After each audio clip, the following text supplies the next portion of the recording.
Welcome to the SturItUp podcast. We have a great show lined up for you today. I've been promising you that parenting podcast since last year, and it's finally here. We got Holly from North California. We got Stephanie from Tennessee. We got Matt and Jessica Ballbrecht from Pennsylvania. We also got Missy from New Jersey, Brandy and Emilio from Canada, and of course you got me, your host from Minnesota, and my beautiful bride Sherry, who's also responsible for the background and intro music. Anyway, we're gonna find out today how parenting goes down. Visually impaired, sighted, is there a difference? Well, let's find out on this week's episode of the SturItUp podcast, coming to you from the pit.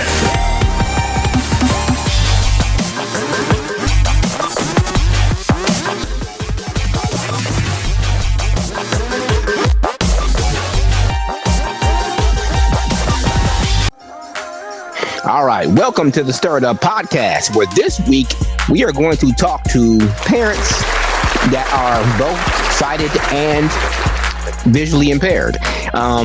We have different ways of doing things, and we are definitely going to talk about those ways of doing things. So we have Matt and Jessica from Pennsylvania. I forgot the city, so I'm not even going to attempt it. We have Stephanie from Tennessee. We have a couple of I guess you can call them an audience because they don't have kids, but they wanted to listen in and possibly ask some questions. That's Nancy and Judy. And then we have Brandy from Canada, Misty from New Jersey. And if I missed anybody, I apologize. And of course, we have Sherry, my wife. She's on, I think, but she will unmute because she's out getting some food for an impromptu barbecue since it was so nice. So, Matt, let's start with you and Jessica.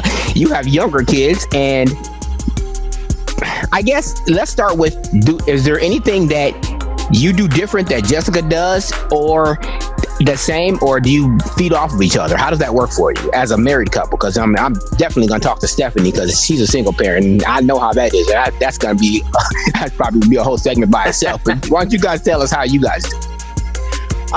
Yeah, well, thanks for having us today. And it is, I think as with any, and I'll let Jessica speak for herself, of course, too. But I think as with any marriage, you're always going to have those areas where you very, very strongly are on the same page.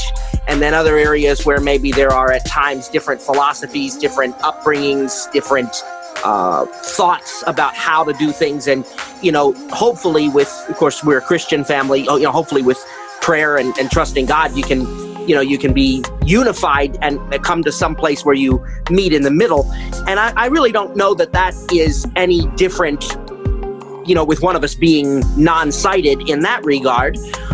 When it comes to things that might affect us specifically because of my visual impairment, I'm sure there are things. I mean, some really, really obvious stuff that I can think of is just, the fact that, as the kids were growing up, starting to get into sports and stuff, my son playing baseball or my daughter with softball and stuff, their dad can't really be the one to coach them and practice at home like you see in some families and stuff, so there were other people that had to kind of get involved or felt they had to kind of get involved to assist with that. My son was always very willing to walk me places if it was, as he was little, and our daughter has done the same thing. I mean, they just kind of have naturally picked up on that. I don't know. I think this is probably a better question for you, hun, because being the sighted person, what did you feel, that is maybe different than what you'd expect otherwise? I don't know. One main difference when the kids were babies is a lot of people wondered what Matthew could do to help take care of the kids, but he really did most of the same things as I did. He could help give them a bath, he could rock them to sleep or whatever. And a little bit of a backstory, Jessica, you guys met in high school, right? That's right.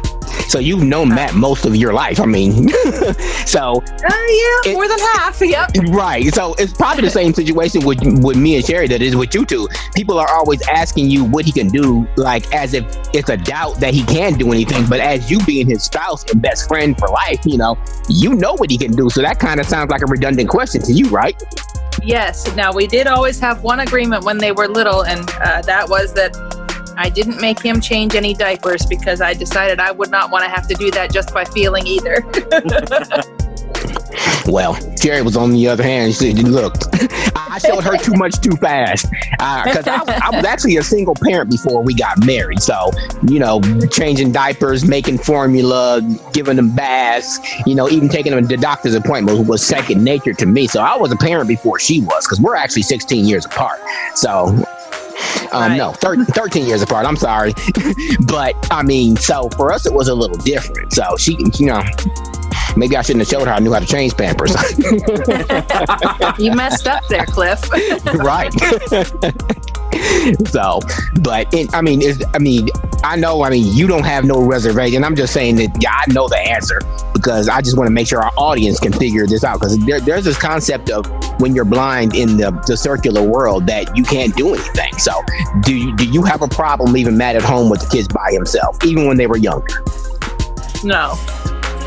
So, Sherry, if you can hear me, can you unmute and chime in here? Because I know you have... She's one of those people who lose her temper a little bit sometimes for the little things, but the one thing that I'm not gonna say lose her temper, but it irritates her that people don't think that just because we can't see that we can't do anything. So, yeah. For instance, for the one thing that drives her up the wall, and it kind of gets on my nerves too, is like when we're at the doctor's office and we're making an appointment, they'll ask her instead of asking me, and I'm standing right there and be like, you can ask him. Go ahead, Sherry, I hear the blinker. Do you have something to say? What are you asking me? Jessica and Matt Jessica was just talking, and by the way, she didn't make Matt change any Pampers when the kids were babies. But anyway. Oh no, Cliff was not getting out of that at all. At all, not one little bit. I showed her too much too fast. But no, the question was, what major differences do you know, or would you say that we do differently because you're sighted and I can't see? Is there anything that was specific that you saw that we all did differently and that you piggybacked off of? You're cooking. But when it comes to the kids, it's more how you handle them. I think you're a little bit more firm than I am. I'm a little more laxy-daisy when it comes to the kids. So like when they were little, if they went to go and get into something, I would go run and try to stop them as you would let them figure it out on their own. Okay. Yeah, I think probably, and she just said this too. She had to step in the house for a second because there's brownies in the oven. But she. Hold up! This is a virtual cooking class. You gonna send us all a brownie too? If there was a way we could do that, folks, if you're listening on Zoom, there, come up with some kind of virtual tasting. Very excited. Yeah, but I think we are kind of actually the opposite. It's sort of funny because looking at it now, we've sort of made it work, but it is sort of the opposite where Jessica was always, she's the teacher, so there's that sort of background there, and I'm always the one saying, let them, it's all right, they'll be fine, and but we, You asked if I would trust Matt to be home alone with the kids. I'm sure there have been times whenever they looked forward to being home alone with Daddy because he lets them do more fun things than I would. I hate leaving Cliff at home with the kids by themselves because when they were little, he would let them fall. And I'm like, dude, you got to make sure they're not falling. They'll be okay. It's fine. They got to get something. Come on now. 90% of the time we lived in houses with carpet anyway. What's it going to hurt? They'll fall right back up. Well, with Sharif, he has always been the kid to move furniture and, like heavy coffee tables and end tables. And he would move those across carpet to another spot in the room. He literally rearranged the living room. And I'm like, I'm scared that he's going to pull one of those coffee tables or end tables on himself. And Cliff is like, let him do it. Like, seriously? No. Yeah, well, When my son was about, maybe 8 or 9 years old, maybe 10, we had gotten a new television in our living room, and he and I decided we were going to open it to, get it out of the box and set it up before my wife ever got home.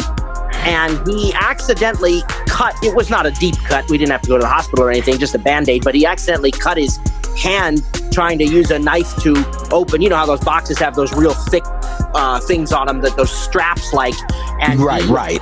He did, and I'm pretty sure that things were not pleasant at the Volbrecht house for the rest of that weekend between my wife and me, if I recall correctly.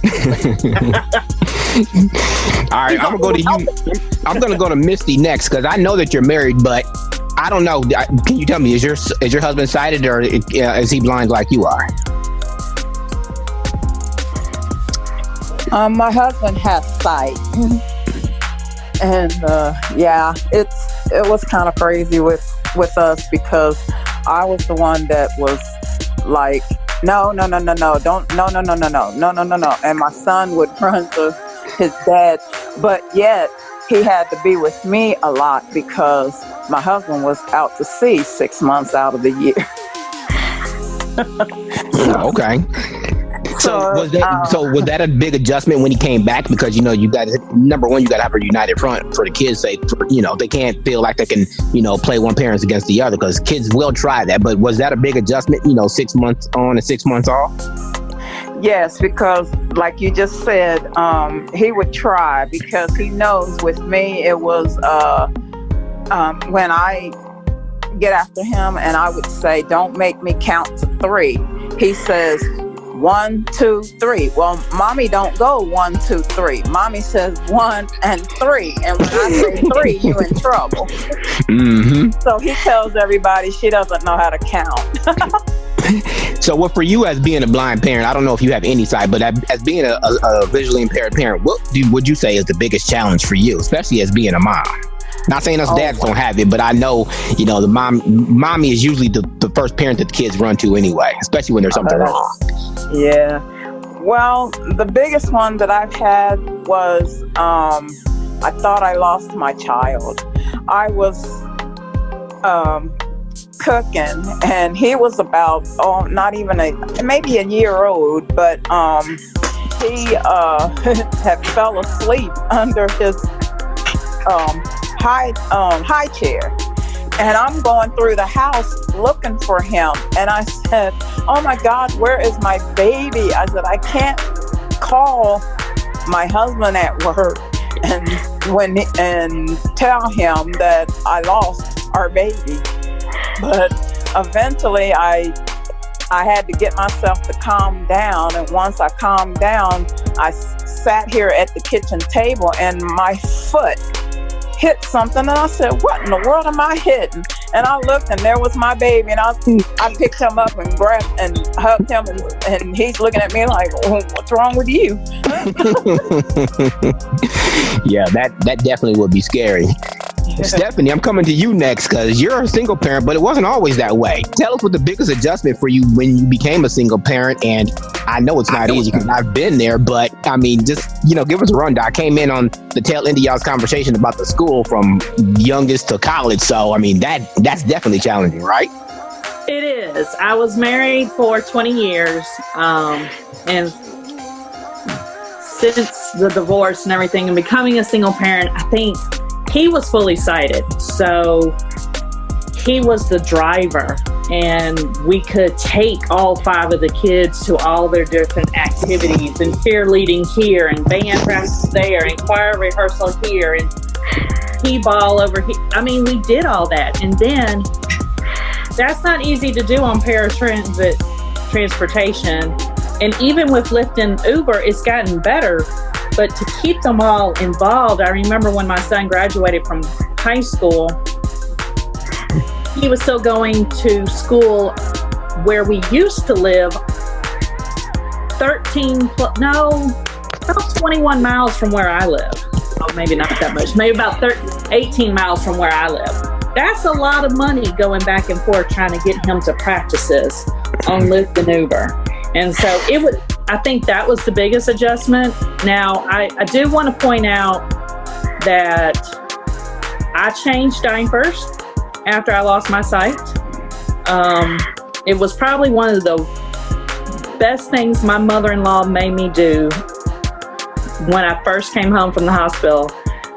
My 3rd child was 8 weeks old when I lost my sight. So we had a 7-year-old, a 6-year-old, and an 8-week-old when I lost my sight. And I did not know how to change the diaper. And my mother-in-law waited until it was a good one for me to change.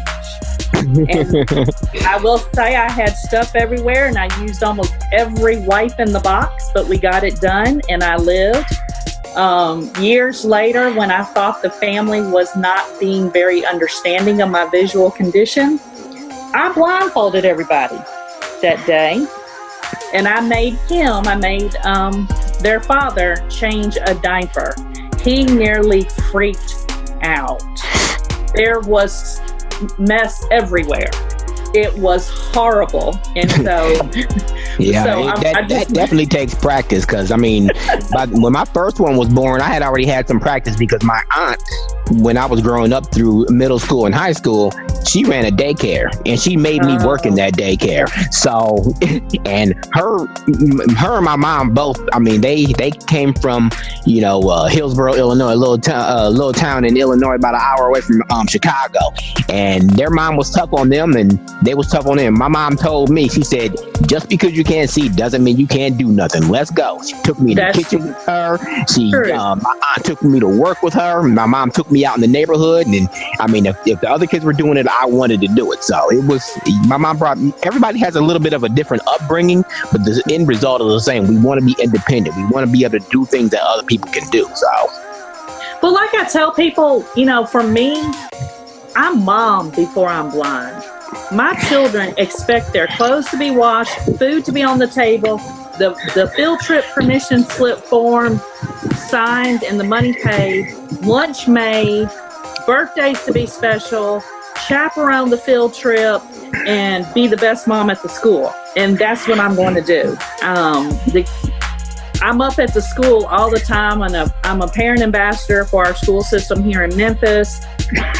I do room mother, and they came to me just recently before everything started and said, Miss Jones, will you be PTA president? And I'm like, wow, you've got all these sighted parents who can probably do things sometimes more than I can, or easier than I can in some respects sometimes.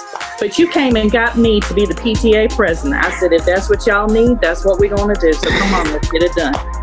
Right. I mean, maybe they like your assertiveness in your, independence, I guess. Because like you said, on our other podcast, you mentioned to me, you literally lost your sight overnight, right? I did. Like I said, when we had my daughter, who will be 14 this year, she was 8 weeks old when I lost my sight. So I went into labor having her fully sighted, planning to go to pharmacy, getting ready for finishing up prereqs for pharmacy school. We were in the process of buying a house. We had a 7-year-old, 6-year-old. I didn't plan for visual impairment. I didn't plan for blindness. I didn't know I was going to lose my sight. And then by the time it happened, I'm a happy mom getting ready to return to work with a brand new baby. And by the time everything that's an happened, amazing story. It really is, because you adjusted on the fly. I mean, I know you got frustrated because you told me you did, but I did. My daughter used to tell everyone, my mom is really smart, but she had to lose her sight first. Like, I only became smart after I lost my sight. And my son would explain it to people. He would say, my mom lost her sight, but God gave her really good hearing, so she can hear everything.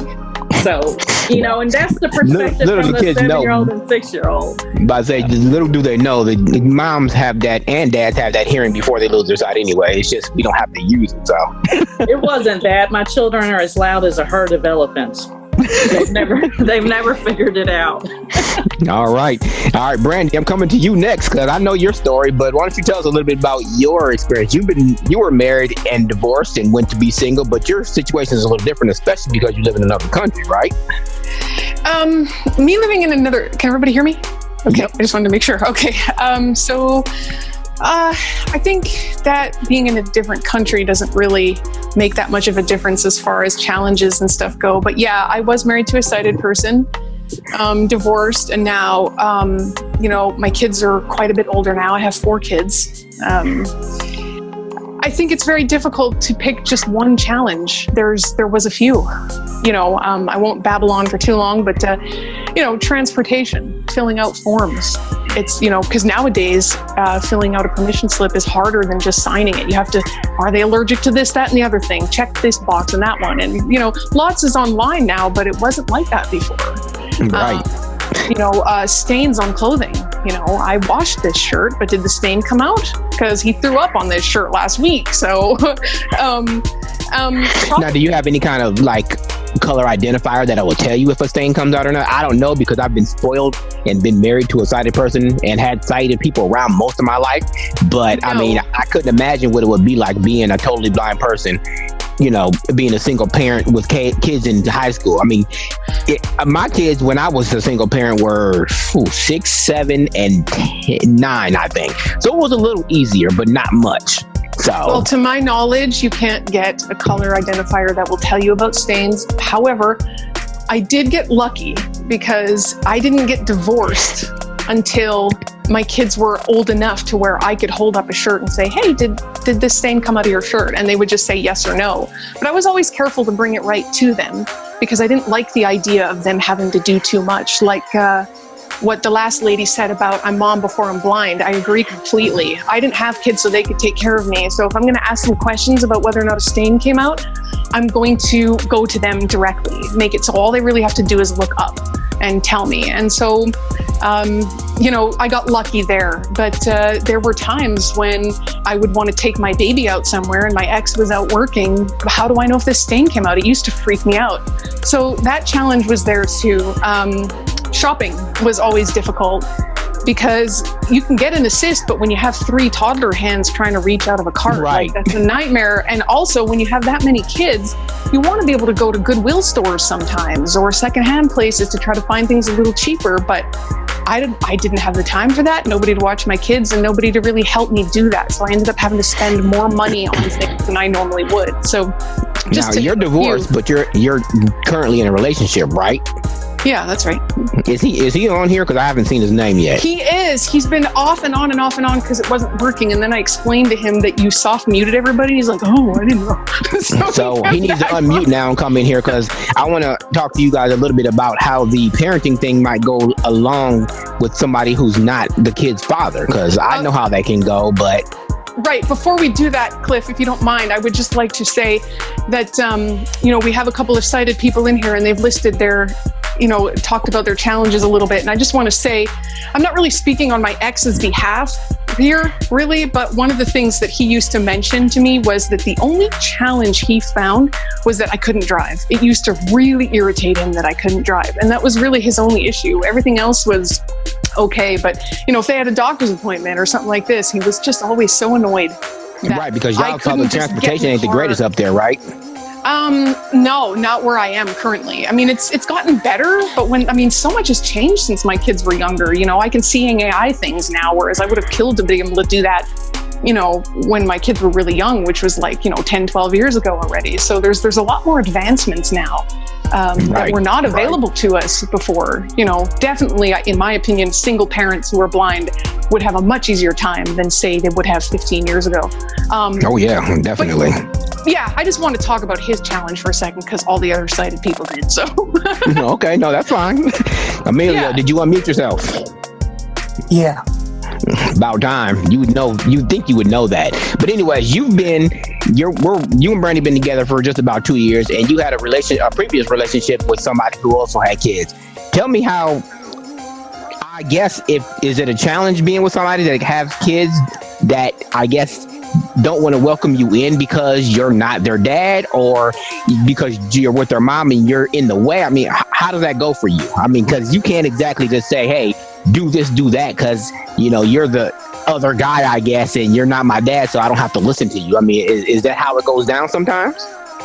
Well, I think that's more of a stereotypical and kind of one-sided response. I think that when you look at the dynamics of a relationship, you have to consider how a person is introduced into the relationship. And in my case, I was introduced very slowly and gradually.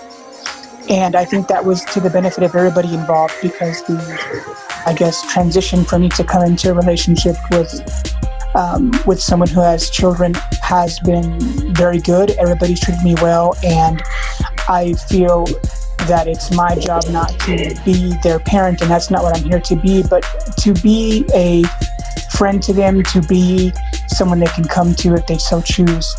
And any decision making, I think, should be left to the parents because that's their job.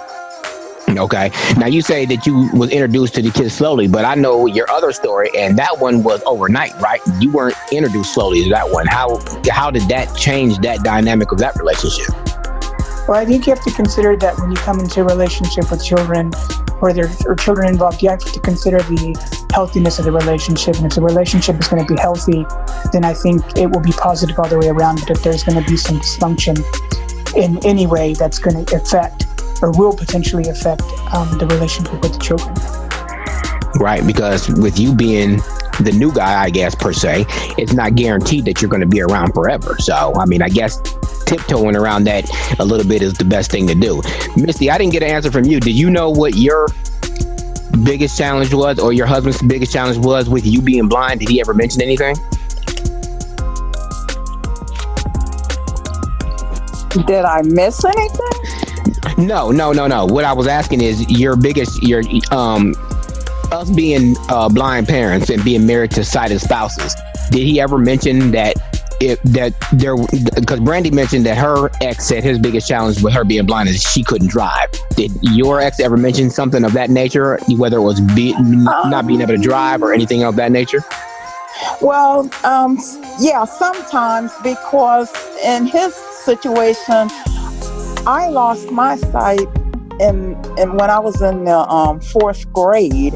So he did not really know that I lost my sight because I was in denial. I wouldn't use my cane, and however, but and we've known each other since grade school, but we started dating in high school. So it was he didn't really know, to be truthful. He didn't really find out until 2000. So as parents, now that he knows that you're blind, is there something that challenge or that he knows he has to help you out with, or that may frustrate him? Yes, and it was the same as her with the driving, because like I said, with me being home 6 months out of each year, I had to use the, well, here they call it Access Link, but in Virginia, they called Handy Rides. So I had to use that to take me to the doctors, my son to the doctors, and my son was in karate. So and of course, what was great about him being in karate was it was in walking distance. So. Oh, okay. Yeah. Yeah, that's how it was when we lived in another part of Minnesota. Sherry was working, and then I would walk my preschooler to school every day, along with having my non-preschool. They're only a year and a half, or about a year and 2 months apart, but one would be in the stroller and one would have their hand in my back pocket, and we would walk their sister to school and walk back and go pick them up every day. So, I mean, it's nice to have that stuff in walking distance. Matt and Jessica, I don't think I got an answer from you. Jessica, is there any challenges that present themselves with Matt, with him being blind, that you wish he could do, or that would make it easier on you? Not a trick question. Well, I mean, things like driving and running errands and stuff like that, there really is no public transportation in our area.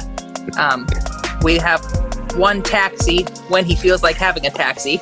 Well, I think it's more that he gets called to other, I got to run somebody to Baltimore Airport. So I'm gonna, and Matt, you told me, you tell us all the time about, the deal you have with one of your friends. You give him tech stuff and he gives you ride places, right? So that probably helps out, I'm assuming. Oh, absolutely. Yeah. They've got a couple friends like that. I think the not being able to drive thing actually bothers me more than it bothers her, because me too, because I hate it. I wish I could just get in the car and just pull off sometimes.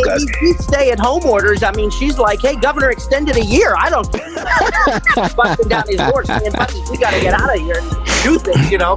So because I have a wife who likes to take 2 hours to get dressed, so I have to tell her 3 hours in advance.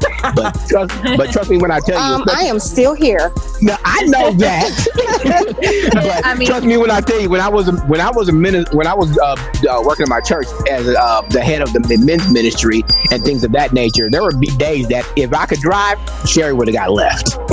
Well, see what had happened, right? I mean, where we live again is very rural, so like we have a pretty good sized yard to mow, and there are a lot of hills and obstacles and things involved with that. So, you know, something like that, sometimes it would be nice to say, hey, you know, go mow the yard while I'm doing this or that. But a friend of ours got a robotic lawnmower, very much like the Roomba vacuum cleaner. So Matt's all about that now that he knows they exist. I want to get I think that's going to be I said that could be my way of contributing to the vacuuming, is to get a robotic vacuum. But, you know, that brings up an interesting point that I just, if you don't mind me just interjecting, I'll make it quick. But, you know, I think that a lot of blind folks and a lot of sighted folks sometimes look at the blindness. If you remove the blindness factor, I don't know of any marriage where both people do everything.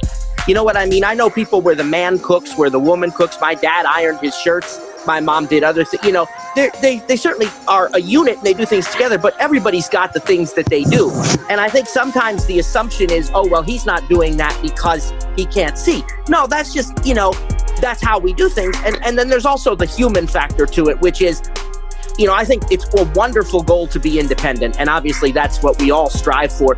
But there are certain things that, just from a practical standpoint, and you've experienced this too, Cliff, I think, you know, I could use Prismo or Seeing AI or anything else to read, you know, a package box for a food item or a piece of mail, or I can take it to any one of the 3 sighted people in my family who God has blessed me with, and in 2 seconds say, "What's this say?" You know, and so I think that there's that human factor. Yeah, I don't use Seeing AI or Prismo unless I absolutely have to. Right. Yeah. Well, one of the reasons I wanted to do this podcast, especially, you know, from our standpoint, is because there's this theory or way of thinking, I guess, when it comes to, you know, people, that if you're blind, you can't do nothing. So I wanted to make sure that people know that we can do it. I mean, it took me a long time to digest that, I guess, sometimes, because me and Sherry, we got married back in 2005, but it wasn't until 2008, 2009 that I started to let her doing stuff that I used to do for myself, like my laundry and cleaning up after myself and stuff like that. Now, of course, she makes me clean up after myself now. I do it, of course, but we moved into this house almost a month ago. I haven't done a load of laundry yet. What I'm saying is I had to get used to being married and having somebody that was willing to do this stuff for me, because I was so used to doing it by myself. It took me a while to do that. Yeah, it's an interesting, you know, and in my case, there were a lot of things that my parents kind of did for me just because they assumed it would be easier for them to do it. And so there were some things that I had to learn that, you know, may be obvious to other people. And of course, for those that don't know, when you are non-sighted, everything is a new experience. You can only base it on what you have felt, touched, tasted, smelled. You know, you can't look at somebody else and do it. So, you know, first time, I'll never forget the first time that Jessica said to me, "Hey, fold your shirt tonight because it's still clean. You can wear it tomorrow."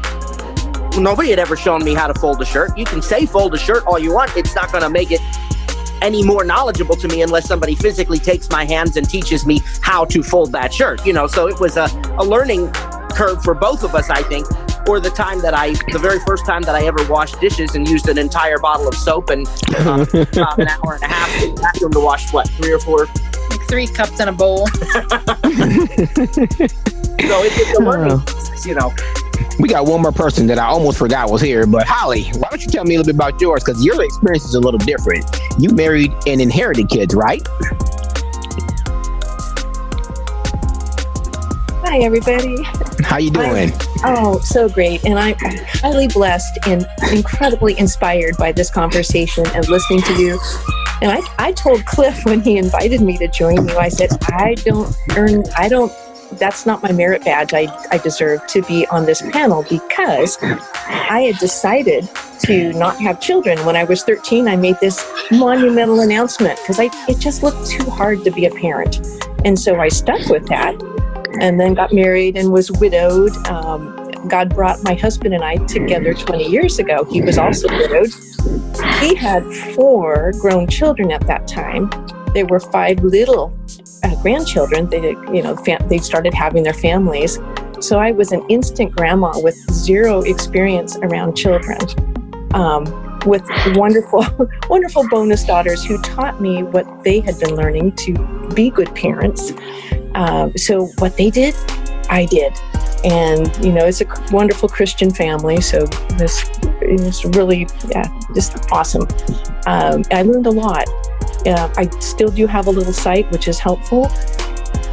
Some of the funny things that happened. Oh, by the way, so there were 5 little ones, preschoolers, when we got married. And within a few years, there were 5 more that came. So a total of 10, all in this, pretty much in our town, and a really close family. And we had the joy of being the host house for the family gatherings.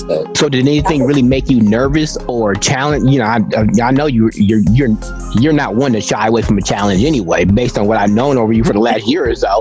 But was there anything you were really nervous about that you didn't want to mess up, that you thought that people would think different of you? Because I know I do that a lot. Well, thank you for that compliment. I do stretch to rise to a challenge. Challenges. I will say I was a little concerned about, we called them soakies, the diaper thing. We had 3 sizes of diapers at all times in our cupboard because we had so many little ones staying with us, and sometimes for months at a time, full time, because of our daughter's health issues and all that. So full-time grandparenting. So it had certainly some challenges there because I was so new. We joke that there were the shoey diapers, shoey, the stinkies, and there were the soakies, the wet ones. Oh yeah, the ones that drip so much. So we had like 3 or 4 or 5 of them, lined up on the floor to change all of them at one time. Bob took the shoeys, and I took the soakies. So that was our deal because I was afraid I might make a mess, right? Yeah, I can understand that. Okay, I did pull the blind card on that one. and so people can understand, you also went blind later on in life, right? I did. I was fully sighted until I was 30. Yeah. So, we touched on tech. I so wish that I had access technology then, like we do now, being in your training classes with VoiceOver and the iPhone and iPad. What a world of difference that would have made. But just one last little thing. Children are so precious, as we know. And when they were little, they said, "Grandma Holly, you're blind, so you can't really see me, right?" I said, "Well, we have our ways of seeing. We don't miss much." And so she said, "Now, when I stick out my tongue like this, you can't see it, right?" And I said, "Oh, yes, I saw that. And if I roll my eyes like this, you can't see it, right?" I said, "Oh, yeah." So for years, I told them, "Now, just remember, if you roll your eyes, I can see you." We still tease. Anyway. Okay. Well, thanks for that. Thank you. You're welcome. Now, Sherry, we had 3 under 5, I think. No, it was 4 under 5 at once. No, it was 3 under 5. And remember, I was a stay-at-home parent. So what was the challenge for you coming home and not knowing certain things? So she jokes with me all the time. I went away on a business trip one time. I had to be gone for 6 months. And she was texting me every day because she didn't know how to do the kids. So, and that's a different one for me. So why don't you tell us a little bit about that? Sherry? My challenge was always Naomi. It's always Naomi, because Naomi is the one that I don't know what she likes, what she doesn't like. Because when I come home, the house is always clean. You always had the house clean. I never had to worry about that. You always cooked, so I didn't have to worry about that. But when I come home and try to figure out, okay, this one needs to eat, that one needs to eat, and you're gone, I have to call you and go, okay, what does Naomi want to eat? Because I don't know. So basically, in translation, you're saying just because you're blind, that doesn't mean you can't be a stay-at-home parent. No, not at all. Yeah, because I mean, I talk to Matt just about every day, and I know there's times when Jessica, well, now she's off virtual teaching, but when she was at, class at the actual building, Matt was home with the kids, and he's always giving the kids snacks and getting stuff for them to do while he's, while we're doing teaching and stuff like that. So, there are blind parents, fathers and mothers, who do it all themselves. So, Stephanie, I'm coming back to you. How old were you again when you lost your sight overnight? I was 29 when I lost my sight. So it'll be 14 years this year.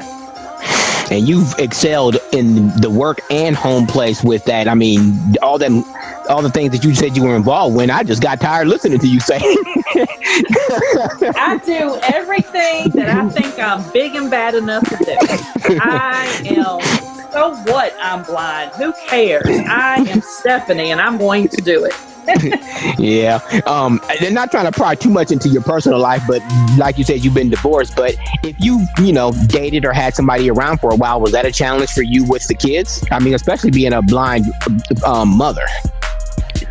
So since the divorce, I have dated recently. They were not around my children because, like someone else said, you want to make sure that you introduce someone at the right time. And for especially you being a woman, not saying I'm chauvinistic or anything, but you being a woman, you definitely got to be safe about it, be more cautious about what you bring around your kids, especially with not being able to see. Yes, I have friends that tease me like, Stephanie, how will you know if he's good looking if you go start dating someone? I said, trust me, you all will tell me if he's not good looking. I said, trust me, I won't get away with that one long. I think there was on the other podcast that we did, wasn't it another person that said that whenever she meets somebody, she would always take a picture and send it to her sister.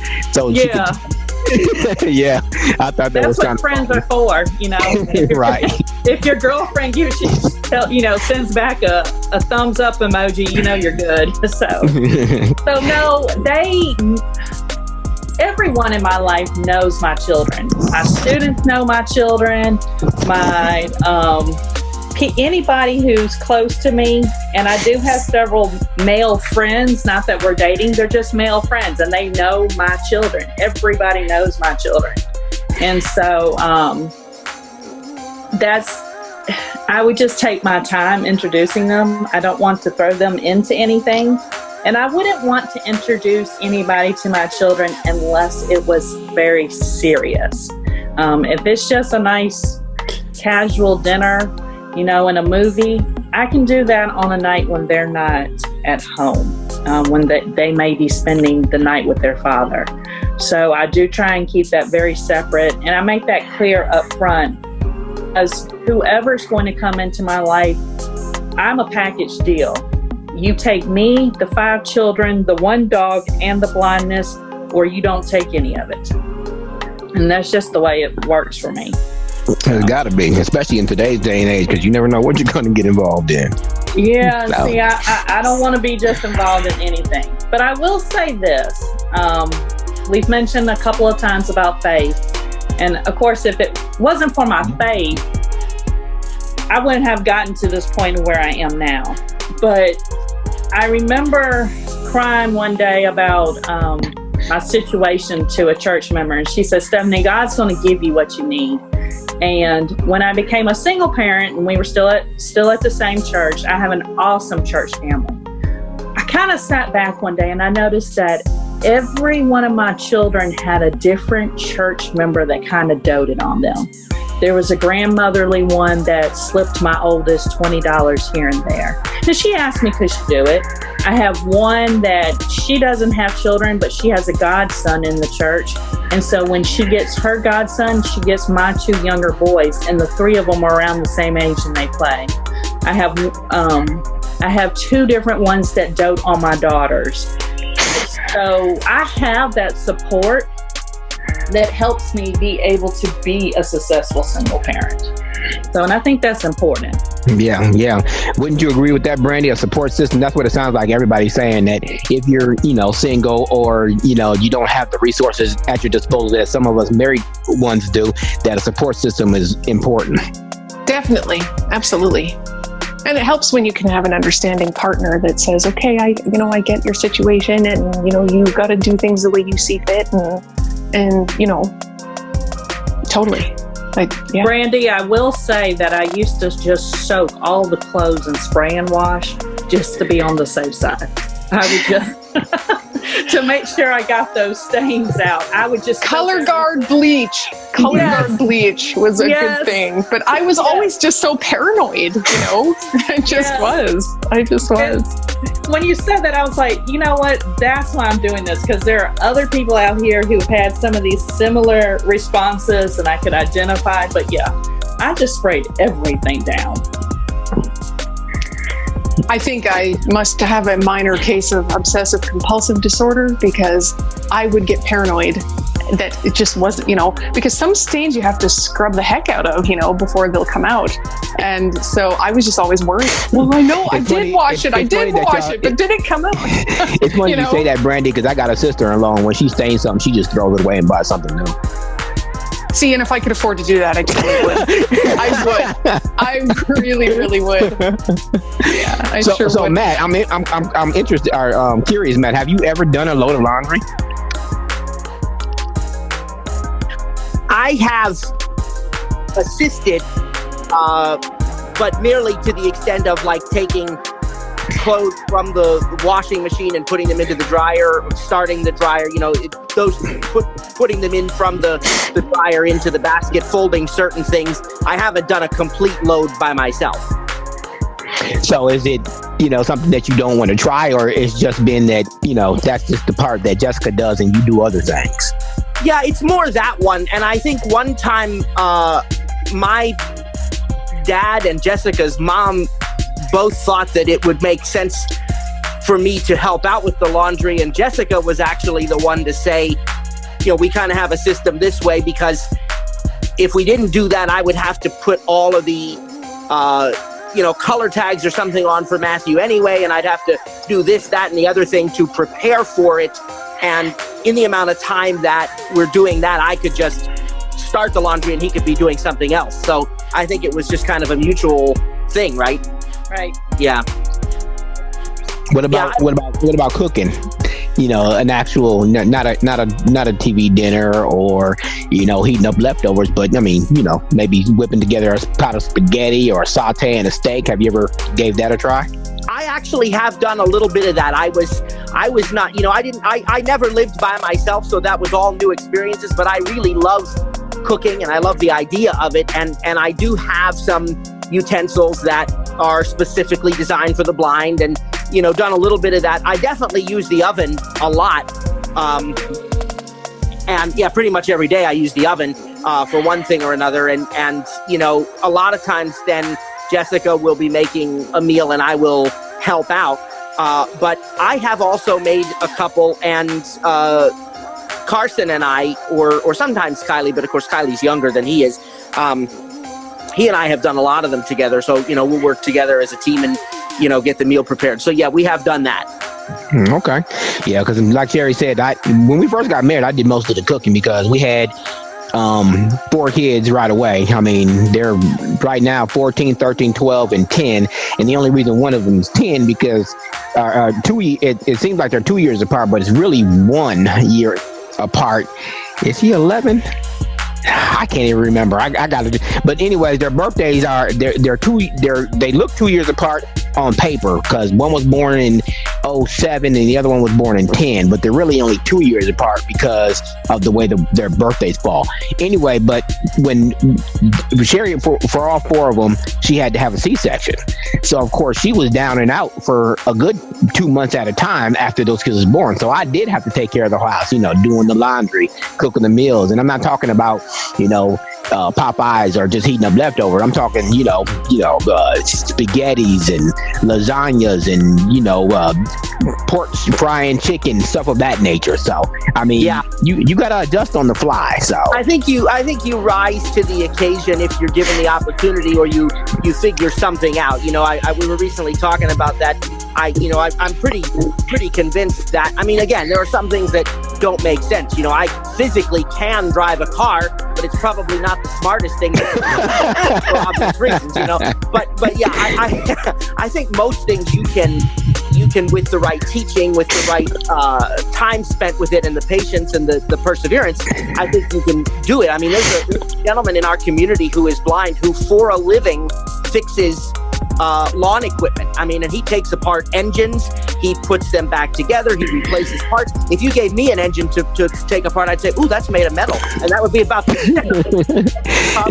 piggyback off of what you just said, because I know Sherry's going to bring it up. She just hasn't probably got to that mute button yet. There's a YouTube video on our family YouTube page of me actually driving our car in Florida. She puts her hands out the window and everything to show people that she's not doing anything. And my son is walking backwards in front of the car, recording this whole thing. So it was just the parking lot, but I was actually driving the car. My wife and I, before she was my wife, we had, and it was on a private road. It was not public. It was, nobody was in danger. There were no other cars. It was a back road thing. But yeah, we had a similar experience before we were married. It was a neat experience. I said, yeah, I could do this. But now my son and I have a deal. I'm looking forward to the day he can drive, because I'm going to say, hey, let's go for a pizza, and we'll just do it. Right. So, Brandy and Misty, you too, Stephanie, what is the most difficult thing you guys know how to cook? My meatloaf is really good. And that's kind of that can be a little difficult to cook. Meatloaf that's not an easy thing to do, because that's it's not. But and I hate cooking. Emilio does the cooking, I do the cleaning. I cannot stand cooking. I really don't like it. But the meatloaf, people can eat that and not die. It's it's not bad. You can even ask. It's not bad. But yeah, it can be kind of challenging. But it's not, once you've done it 1,000 times, you get to the point where it gets easier. And that's the thing with a lot of these challenges is, once you've done them and faced them enough, they're not really challenges anymore. If that makes sense. I don't know if y'all can agree with that statement or not, but. Well, I can. I can, because the first time my husband come home, we were barely married, I think a year. And I said I wanted to do fried chicken for him. So I'm watching my grandmother. She's putting the flour in the bag, salt and pepper in the bag, and I'm shaking it up and however. So I said, okay, I know how to do this. So I'm putting the flour in, and I put the salt in, and I put the pepper in. And what happened? A friend of mine asked me a question, and I'm just talking away. And then I said, did I or did I not put some salt and pepper in here? So I added a little more. What meal was and that? I'm shaking it up and everything, and went out and fried it all nice and pretty. And my husband says, dear, you got a good meal here, but your chicken is too salty. And that could just as easily happen to a sighted person too. Absolutely. Yes. I got mad, and I said, well, you know what? When you come home from the service, when the day you retire, you're going to do the cooking. Now, this was from 1986, and he didn't retire until 2005. So, 2005, I handed the kitchen to him. And I only be in there when he ain't here. What about you, Stephanie? You're cooking for 6. So I love to cook. It is nothing for me to get in there. So 6 is easy. I like it when you have 5 kids? Holy crap. Yeah. Sorry. I mean, my 4 is enough to just about kill me. I can't believe you got 5. Good for you. So I cook for 30 or 40 at work on a regular basis. My daughter's will turn 20 on Monday. And so for dinner, it's marinated grilled steaks, marinated onions, marinated shrimp. So that's easy, but I'm making red velvet cake from scratch. So with homemade cream cheese icing. Between you and Matt, y'all making me jealous. I want to taste these things. So, well, speaking of Matt's brownie, so I did my 21-year-old. He doesn't like cake, so I did homemade chocolate chunk, no box mix, where you had to use the cocoa to make the brownie batter, and then I made blondies, which is like the butterscotch brownie, and so. I did 6 dozen Tuesday. And now I will say for the brownies that my wife and daughter deserve all the credit. The only assisting I'll be doing there is eating them. It was really I thought you were going to say licking the bowl. So I mean, I think the really interesting thing is to figure out what works for you and stick with it when you can't see. I mean, I think that's logic for anybody, but we have a typical oven handle on our electric range where you can hang a towel on the oven, and that is a huge pet peeve of mine. I do not want people hanging, and if I find it there, I don't care if I have no plans to cook for the next day, I remove that towel from that oven and put it somewhere else, because to me that's just an accident waiting to happen. I don't care who you are. So I get rid of that right away. My specialty is spaghetti, and it's funny too because on all the kids' 10th birthdays, they are allowed to go to a restaurant. But Naomi, of course, she's gonna be the different one. Mom asked her, she's like, "Where do you want to go for your 10th birthday?" She said, "I want Dad's spaghetti." She said, "You don't want to go to Perkins?" She said, "No." She said, "You don't want to go to Golden Corral?" She said, "I want Dad's spaghetti." She's like, "Well, if your dad's too tired, can I make it?" Naomi said, "No, I want Dad's spaghetti." So she was emphatic about having that spaghetti. I thought I heard Nancy Lee, but Judy Potter, do you have any questions for any of us? I mean, because you're not a parent, but I know you're listening in. Maybe Judy left too. I haven't looked at the participants list. So. I can never find my unmute fast enough. Oh, there you go. I just, my 2 cents here is that I'm just so inspired listening to all of you. We chose not to have children. We got married at 18 years old. I was always legally blind, but really losing my sight these past 12 years. And you guys have just given me so much inspiration because I am really scared a lot. I'm not back in the kitchen yet. And I didn't even cook that much when I could see, but... you said you lost your sight 12 years ago? Really losing it. Yeah, I haven't completely lost it, but yeah. Yeah, because I remember you mentioning that you were a school teacher for 40 years too. Now, that had to be an experience because, you had different kids every year and stuff like that, though. I mean, but you could see then. So could you imagine yourself doing that now? I see it now. I got scared. In fact, I do have my own program. You guys are just very much inspiring me. That's really what I'm really taking away from listening to you guys because, I feel like I can get back in the kitchen again listening to you guys if I just keep practicing, like I think Stephanie said, and somebody else said that God's going to give you what you need when you need it. Always. Oh That's my what I caught on first. Yeah. And when Matt said you guys just kind of pick out the things that you do best. So I was trying to sit in here thinking about what I do best. My husband's sighted. And I'm just very grateful to be listening to all of you. You guys are just all giving me hope. And if you do want to get back in the kitchen, there's a site called Maxi Aids, and maybe Stephanie has other resources too. But there, you can customize, your stove and your microwave, and make it easier for you to find your way around. So yep. And Judy, there's lots of products that you don't have to buy any specialty products. I love products from Pampered Chef. And I like it because I've heard of that.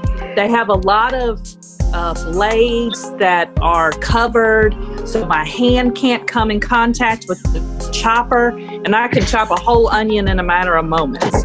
I love good tools. I love my copper shelf pots and pans my parents gave me for Christmas because nothing sticks to them. And for me, I think that just makes things easier. So sometimes it's a matter of finding the tools that are really good for you.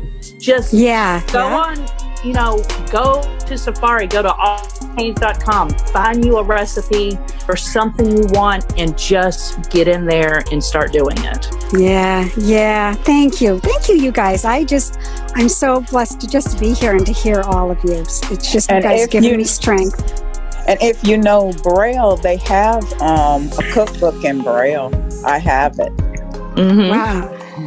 I did take Braille, but I do most of the stuff audio, but I do know Braille. Yeah. Only part of the kitchen that we do with Braille is we did take just clear adhesive laminating paper and Braille the layout of the microwave and the oven and stuff like that with the, and then it was, what was it? Just use the regular, like Perkins Braille. Yeah. And then peel it off, and it's like a sticker. You can stick it on the touch panel of my stove. Yep. Yeah. Where to push for the buttons that aren't tactile buttons. Yeah. Yep. Yep. Wow. Yeah. So, thanks for everybody for joining us. If you want to stay on afterwards and have exchange info, that's fine too. But remember, for everybody that's listening to this podcast on whatever platform you are, you can follow us on Twitter. We're also on Instagram and Facebook.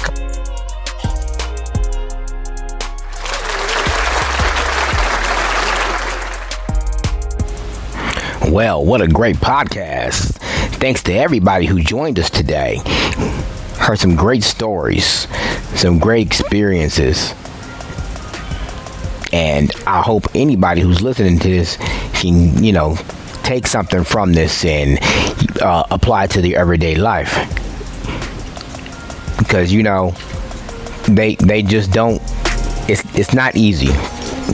And both sighted and visual impaired have challenges, and that's what I hope you got from today. Remember, like I just mentioned, SturItUp@iCloud.com if you want to send in questions, comments, or sit on the audience like some of the people did today. Thank you for joining us. This is the Stir It Up podcast being recorded from the pit.